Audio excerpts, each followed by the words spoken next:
ఉపాధ్యాయులకు నా తోటి విద్యార్థులకు అందరికీ స్వాతంత్ర దినోత్సవ శుభాకాంక్షలు. నా పేరు ఐ సునందలక్ష్మి. నేను 10వ తరగతి చదువుతున్నాను. అందరికీ 79వ స్వాతంత్ర దినోత్సవ శుభాకాంక్షలు. 80వ స్వాతంత్ర దినోత్సవ శుభాకాంక్షలు. నేను స్వాతంత్ర దినోత్సవం గురించి కొన్ని విషయాలు చెప్పాలనుకుంటున్నాను. హింసతో స్వాతంత్రం సాధ్యం కాదు అని మహాత్మా గాంధీ అహింస మార్గంలో కొన్ని ఉద్యమాలు ప్రారంభించారు. ఉప్పు సత్యాగ్రహం, విదేశీ వస్త్రాల బహిష్కరణ, సహాయ నిరాకరణ కార్యక్రమాల ద్వారా బ్రిటిష్ వారిని ఎదిరించారు.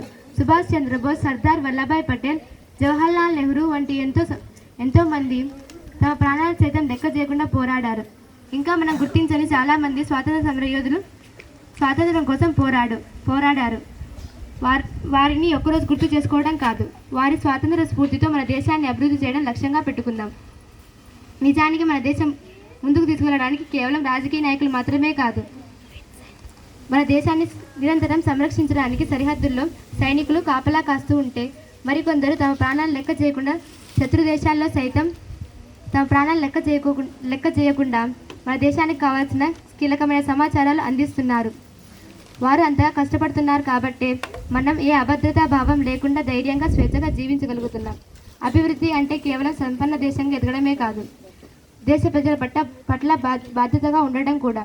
సంపన్న దేశమైన అమెరికాలో గన్ కల్చర్ ఎలా పెరిగిపోయిందో మనం రోజు వార్తల్లో చూస్తూనే ఉన్నాం. కానీ వాటిని ఆపడానికి ఆ దేశం తీసుకున్న చర్యలు శూన్యం. కానీ భారతదేశంలో హింసకు పాల్పడేవారు కానీ, హింసను ప్రోత్సహించే వాళ్ళు కానీ కటకటాల వెనక్కి వెళ్లాల్సిందే.